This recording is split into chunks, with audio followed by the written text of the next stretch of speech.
Hello and welcome to my presentation. My name is Joel Bush. I'm an MA student here at Cal State Fullerton in the English department, and today I'd like to do a workshop presentation on credibility and source evaluation. So the concept of credibility with information online is very relevant today in both the personal sphere and the academic sphere. We're all concerned about the idea of fake news, the idea of advertising, what information is being put in front of us, and how do we know that we can trust it. So this is important to both our personal and academic lives, and today I'd like to kind of dispel some of that anxiety and equip you with some tools for finding credible sources in your research. So just a disclaimer, I'm going to begin with some theoretical kind of big concepts, and then we're going to apply those in an activity that I'm going to guide you through. And the activity is going to require you to have done your research already. So if you haven't done your research, you'll probably want to pause when you get to that point and then do the activity. So let's begin with defining what credibility is. So an excellent source I found on this is Adam Wierzbicki with his book, Web Content and Credibility. And he identifies three keywords of research. One is credibility, another is relevance, and the third is truth. So let's begin with credibility itself. So Wierzbicki defines credibility as reliability or believability, not truth. And often we can conflate those two in our research, but we don't want to do that. So credibility is different from an objective fact. Credibility is the plausibility of a resource. So if you're, for instance, researching on a Jane Austen novel, the credibility of your source isn't going to be so much in the objective facts that they state, so much as like what their certifications are, what university they're coming from, what sources they're citing themselves. So credibility is not factual truth. So the second key term is relevance, how search engines sort the results of your search. So Wierzbicki is really interesting because he comes from the perspective of computers and the internet. He's not a library scholar or an English scholar, and I think that this is actually a big advantage for him. It gives him a really good perspective on research. And so he makes the really important point that search engines, whether they're Google or even the Pollock Library at CSUF, they're going to search the results they're going to sort the results that you search based on relevance. So, such as keywords, the recency of the source, the popularity of the source. And you've probably experienced this yourself when you have Googled something. So often when you Google, there's the Wikipedia article on whatever you're searching for. There are some recent popular articles. That's the way it tends to be. And so as we're researching, we want to keep that in mind because Google and the Pollock Library are not going to automatically sort things based on their credibility. So the first results might not be peer-reviewed materials. So you'll want to use your intellect, your responsibility to sort through what exactly is the most credible. Even if the first results are the most relevant, they might not be what you actually want. And then the third keyword of research that he uses is truth. So these are objective facts about a subject. So using that Jane Austen novel example again, within an article about a novel, there probably aren't going to be very many objective facts. There's probably not going to be surveys, data that you would find in, say, a scientific journal. So there are certain truths and facts about things that we can directly apply as knowledge. And we should be careful to differentiate between what is credible and what is truth. So objective numbers, scientific formulas, equations, these things that we can use with complete confidence. And we use them differently than we would, say, an argument about a text. So moving on and kind of addressing an elephant in the room with online research, I've mentioned it already, Wikipedia. So chances are that you have used Wikipedia yourself, whether for private use or with academic use. And Wikipedia has a bad reputation among most teachers, as you probably know, but students still use it frequently. And I stumbled upon an interesting source, Dana Boyd, in her article Wikipedia as a Site of Knowledge Production. And she actually makes a case that Wikipedia is a legitimate scholarly source, not directly, but kind of it can be folded within legitimate research. And so everyone has their own individual opinion and they should be entitled to that. I think she's more positive about Wikipedia than I would be comfortable with.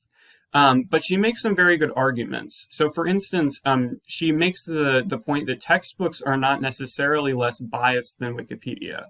So if you pick up a textbook, it's going to give you a singular perspective on, say, the Revolutionary War. She uses the Revolutionary War as an example of the forums of Wikipedia and how different users can present different perspectives, and you can actually get a multitude of interpretations of historical events that you wouldn't get with a textbook. So in that sense, it's actually less biased than textbooks are. So Wikipedia shouldn't be something that you consider as like a total ban. It should be a launching point for more research. And sometimes it can help bring you up to speed on a subject that you might not be familiar with. So you should use the tools at your disposal. You should just use them responsibly and intelligently. Next, we'll talk about the 3 areas of credibility. So the University of Kansas Library website has a great article about this, evaluating sources for credibility. And so their 3 areas of credibility are the author's expertise, the author's point of view, and the publication date of the research. So the author's expertise are things like credentials, their institution, and peer review. So you can look at how long they've held a position at a university, the university's place within the field, so whether or not they're a major force within, say, English or science. And then finally, peer review, which is a very important concept. So Pollock Library, for instance, will show you within the search result area, there's a purple icon, I believe, for peer review. And that means that it has gone through a rigorous process of other academics assessing it. And so that makes it a more credible source than something that is published without other academics kind of lending their expertise to it and kind of finding the holes in it to help improve it. Next is the author's point of view, their degree of bias. So pretty much every author has some sort of bias. The real issue is determining how much of it they have and what the bias is.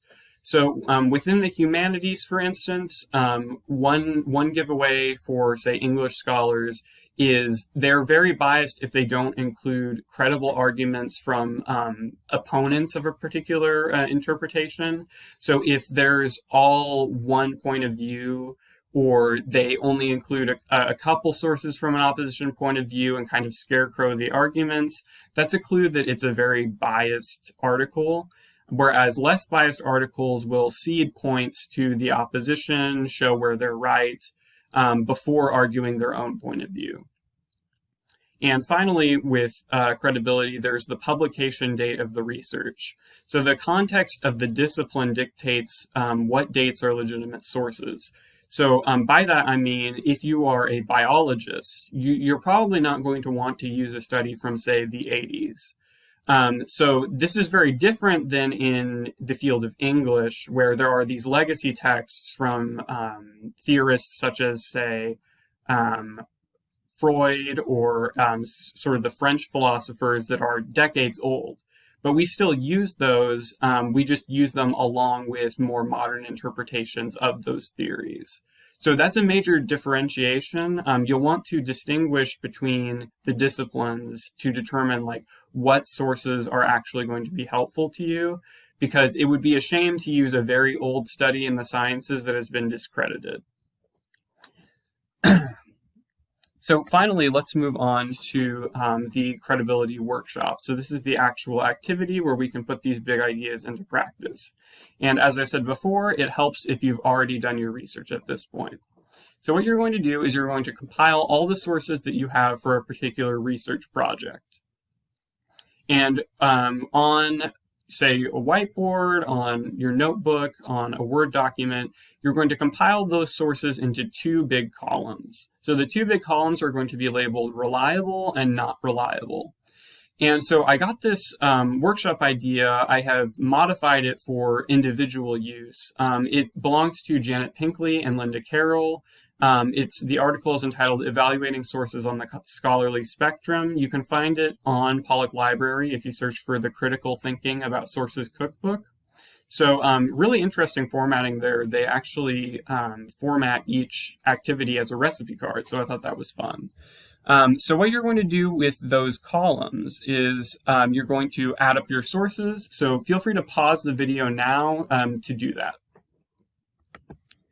So once you've divided up your sources into reliable and not reliable, the point of this assignment is it's a metacognitive assignment. It wants you to think about your thinking.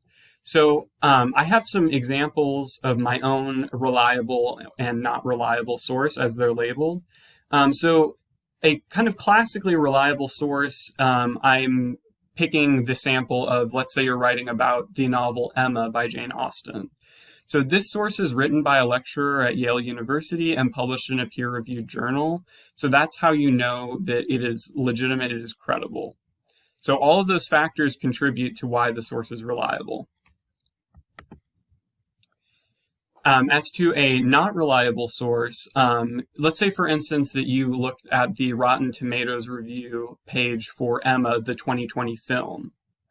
So this isn't going to be helpful as a direct factual source. However, I'd cause you to consider the popular sources that you used, that you might have had, whether they're Wikipedia, whether they're sites like BuzzFeed or Rotten Tomatoes.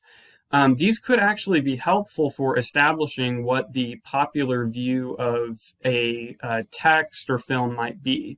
So it's not that the sources in the not reliable category are useless, it's just that you'll have to be careful about how you incorporate them. So going back to what we talked about before, credibility is contextual. So you'll want to keep that in mind as you go about your research, that there isn't anything that's necessarily just banned completely. It's about the art of including a source in the right context, delivering it in the proper way so that your audience understands its place within the research. So hopefully this has been helpful for you. Thank you for your time, and happy researching.